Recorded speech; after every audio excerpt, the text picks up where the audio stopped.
Korea کے بڑے خاتم ڈاکٹر یونگیچو لکھتے ہیں کہ 15,000 کے قریب لوگ تھے جنہوں نے ان 5 روٹیوں اور 2 مچھلیوں میں سے کھایا اور وہ سیر ہوئے. اور کتنے ٹوکرے بچے جی؟ 12 ٹکڑوں کے بچ گئے. اب بائبل مقدس میں جہاں جہاں چیزوں کو توڑا گیا وہاں وہاں برکتیں نازل ہوئی. گھڑا ٹوٹا، روشنی نکلی. روٹیاں ٹوٹی، برکت نازل ہوئی. ہزاروں لوگ سیر اور سودا ہوئے. اب پہلا کرنتھیوں کا خط اس کی 11ویں باب کی 23ویں آیت مبارکہ میں لکھا ہے کہ جس رات خداوند یسوع مسیح پکڑوایا گیا اس نے روٹی لی اور شاگردوں کو توڑی. ابھی پادری صاحب عشاء ربانی سے پہلے بتا رہے تھے. اس نے شاگردوں کو کہا یہ میرا بدن ہے جو تمہارے لیے ہے. یعنی خداوند یسوع مسیح نے جسمانی بھوک کو مٹانے کے لیے 5 روٹیاں اور 2 مچھلیاں لی اور روٹیوں کو توڑا. اور لکھا ہے کلام اقدس میں ہم دیکھتے ہیں روحانی اعتبار سے روحانی روٹی جو کہ خداوند یسوع مسیح کا بدن ہے، جب وہ صلیب پر توڑا گیا تو ہم نے شفا کو، ہم نے نجات کو، ہم نے مکتی کو حاصل کیا. ہاللیلویا. اب یسوع مسیح کا بدن توڑا گیا ہمیں راست باز لانے کے لیے. یسوع مسیح کا بدن توڑا گیا ہماری باپ سے ملاقات کروانے کے لیے. یسوع مسیح کا بدن توڑا گیا ہمیں گناہوں سے معافی دلانے کے لیے. یسوع مسیح کا بدن توڑا گیا ہمیں آسمان کی بادشاہی کا وارث بنانے کے لیے. یسوع مسیح کا بدن توڑا گیا ہمیں ابدی آرام میں داخل کروانے کے لیے. یسوع مسیح کا بدن صلیب پر توڑا گیا. لکھا ہے کہ خداوند یسوع مسیح نے فرمایا کہ میرے بغیر کوئی بھی باپ کے پاس نہیں جا سکتا. راہ، حق اور زندگی میں ہوں. یسوع مسیح نے فرمایا. میرے عزیزوں، قضات کی کتاب میں گھڑے توڑے، روشنیاں نکلی.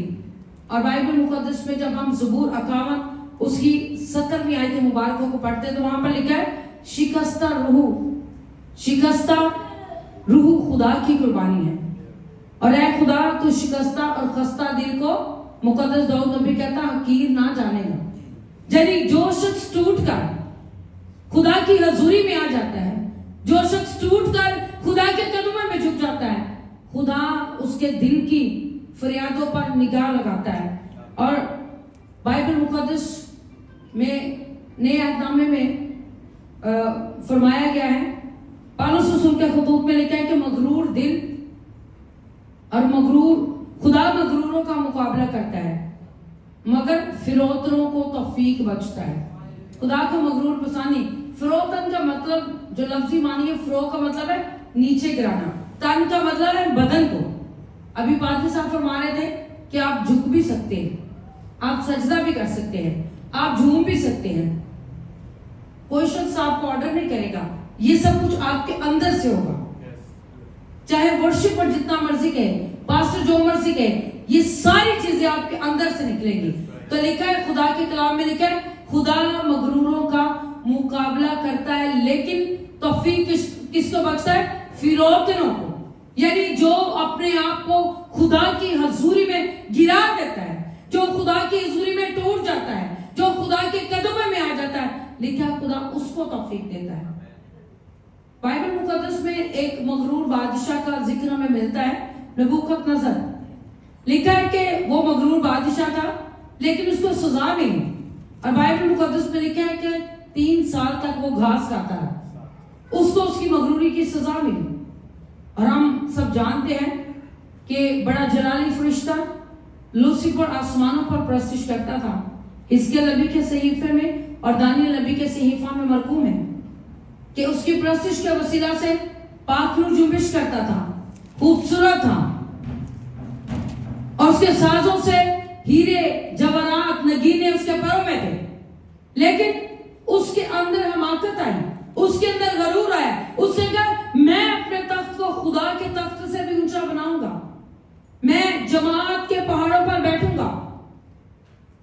لیکن لکھا ہے کہ اس کا یہ خیال، اس کی یہ حماقت، اس کے اس غرور نے، لکھا ہے خدا کے کلام میں، اس کو خدا نے گندگی کی طرح زمین پر پٹک دیا، اس کو اور اس کے ساتھی. میرے عزیزوں، بائبل مقدس اس کے بارے میں، مغروریت کے بارے میں، حماقت کے بارے میں بہت کچھ بتاتی ہے. لیکن آج شام جس بات کے لیے میں اور آپ یہاں پر متفق ہوں گے وہ یہ ہے کہ جب تک ہم خدا کی حضوری میں ٹوٹتے نہیں، جب تک ہم خدا کے قدموں میں نہیں آتے، جب تک ہم جھکتے نہیں، ہماری زندگی کے اندر برکتیں نازل نہیں ہوتی۔ آپ دیکھ رہے ہیں کہ اونٹ ایک گدھا پر جانور ہے، جب وہ کھڑا رہے گا اس کے اوپر اجناس یہ چیزیں نہیں رکھی جاتی، جب وہ گھٹنوں کے بل ہوتا ہے تب اس کے اوپر چیزیں جو ہیں وہ رکھی جاتی ہیں۔ اسی طرح جب ایک انسان خدا کی حضوری میں گھٹنوں کے بل ہو جاتا ہے، جب وہ جھک جاتا ہے پھر برکتیں نازل ہوتی ہیں، جب وہ ٹوٹ جاتا ہے پھر برکتیں نازل ہوتی ہیں۔ اور بائبل مقدس میں بھی لکھا ہے کہ خدا جب گڑھے توڑے گے تو روشنی نکلی۔ ایک انسان جب ٹوٹتا ہے تو پھر اس کے اندر سے روشنی نکلتی ہے۔ اصل میں ٹوٹنے کے بعد ہی اس کی زندگی جو ہے وہ صحیح طور پر روشن ہوتی ہے۔ بہت سارے لوگ ہیں جو کلام سے نہیں ٹوٹتے، پرستش سے بھی نہیں ٹوٹتے، کسی چیز سے نہیں ٹوٹتے، پوری زندگی گزر جاتی ہے، وہ ایک کونے میں ہلکی ہلکی تالیاں بجاتے رہیں گے، وہ اس ماحول سے الگ لگیں گے، وہ ایسے لگیں گے جیسے چرچ آئے نہیں، کیونکہ وہ اپنے اندر کی جو مغروری ہے، وہ اپنے اندر ایک الگ جو دنیا ہے اسی میں قائم رہتے ہیں، وہ اس ماحول کا حصہ ہی نہیں بنتے۔ وجہ یہ کہ وہ ٹوٹتے نہیں۔ آج خدا کی حضوری میں اگر آپ روح القدس سے بھرنا چاہتے ہیں، اگر آپ برکتیں پانا چاہتے ہیں، اگر آپ چاہتے ہیں کہ خدا پادری زیشان جس طرح پرستش کرتے ہیں ان کے ورشپ پر کرتے ہیں، ہم بھی کریں، ہمیں اچھا لگتا ہے، ہم کیوں نہیں کرتے؟ وجہ یہ کہ جب تک ہم ٹوٹ کے اندر سے خالی نہیں ہوں گے تب تک ہم کیسے بھریں گے؟ جو اندر بھرا ہوا پہلے اس کو خالی کرنے کی ضرورت ہے، پہلے اس کو نکالنے کی ضرورت ہے۔ ایک چھوٹی سی مثال ہے، اگر ہم کسی گھر کے برتن میں دودھ بوائل کریں گے تو ہم کبھی گندے یا بھرے ہوئے برتن میں دودھ ڈالیں گے کہ نہیں ڈالیں گے؟ بہنیں بتائیں گے نہیں۔ ہم کیا کریں گے؟ ہم برتن کو خالی کریں گے، ہم برتن کو صاف کریں گے، پھر اس میں دودھ ڈالیں گے۔ تو اسی طرح خدا جب اپنے روح القدس کو نازل فرماتا ہے تو پہلے سے بھرے ہوئے شخص میں نہیں، گھڑے کو ٹوٹنا پڑتا ہے، خالی ہونا پڑتا ہے، صاف ہونا پڑتا ہے، پھر ہی برکت، پھر ہی پاک روح، پھر روح القدس کی نزولی ہوتی ہے، اور پھر اندر سے روشنیاں نکلتی ہیں، پھر پرستش ہوتی ہے، جھومتے ہوئے ہوتی ہے، پھر تالیاں بجتی ہیں، پھر خدا کے کلام ہم پڑھتے ہیں، اور پھر دلیری سے ہم خدا کی باتیں کرتے ہیں۔ جب ہمارے اندر روشنی ہوتی ہے تو روشنی لانے کے لیے تاریکی کو ختم کرنا پڑتا ہے، تو تاریکی کو ختم کرنے کے لیے ٹوٹنا پڑتا ہے تاکہ ہم برکتوں کا حصہ بن سکے، برکتیں ہماری زندگیوں کا حصہ بنے اور برکتیں ہم پر نازل ہو۔ آج دنیا کے کسی بھی شخص سے پوچھ لیں، چاہے وہ پاسٹر ہو، چاہے وہ کلیسیا ایونجلسٹ ہو، بشپ ہو یا فادر ہو، کسی بھی قوم سے، کسی بھی دین سے، مذہب سے ہو، مسالک سے ہو، کوئی دنیا کا ایسا شخص، مرد عورت بچہ، کوئی آپ کو ایسا نہیں ملے گا جو آپ سے کہے جی مجھے برکت نہیں چاہیے۔ اگر میں پوچھوں کس کو برکت نہیں چاہیے، ہاتھ اٹھیں گے؟ آپ چرچ کیوں آتے ہیں؟ کسی کو روپے پیسے کی برکت چاہیے، کسی کو اولاد چاہیے، کسی کو جاب چاہیے، کسی کو گھر چاہیے، بہت ساری درخواستیں لے کر ہم خدا کی حضوری میں اکٹھے ہوتے ہیں۔ ہماری ضرورت ہے کیونکہ ہر ایک شے جو اس روئے زمین پر ہے، بائبل مقدس کے مطابق اگر ہم زبور 127 اور 128 پڑھیں، سلیمان بن داؤد کی ان دونوں زبوروں کے اندر جتنی بنیادی برکات ایک انسان کو چاہیے، اولاد، سیکیورٹی، سیفٹی، برکت، رزق، بچوں کے بچے دیکھنا، لمبی عمر، صحت مندی، کاروبار، بزنس، روپیہ پیسہ، لکھا ہے کہ ساری برکتیں اسی آدمی کو ملیں گی جو خداوند سے ڈرتا ہے۔ تو برکت حاصل کرنے کے لیے خدا سے ڈرنے کی اور خدا کے ساتھ چلنے کی ضرورت ہے، خدا کی حضوری میں آنے کی ضرورت ہے، ٹوٹنے کی ضرورت ہے۔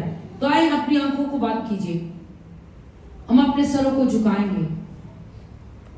آپ میں سے کتنے لوگ ہیں جو کبھی بھی خدا کی حضوری میں اس طور سے نہیں ٹوٹے، جو سمجھتے ہیں کہ میں نے خدا کے جلال کو، خدا کے مسا کو، اس کے روح القدس کو اس طور پر اپنی زندگی میں محسوس نہیں کیا، جو یہ سمجھتے ہیں کہ آج مجھے میری دعائیں کبھی قبول نہیں ہوئی، میری دعائیں رکی ہوئی ہیں، میرے پاس وہ برکت نہیں ہے جن برکتوں کی مجھے ضرورت ہے، میں مانگ رہا ہوں، میں مانگ رہی ہوں، مجھے مل نہیں رہا۔ آئیں خدا کی حضوری میں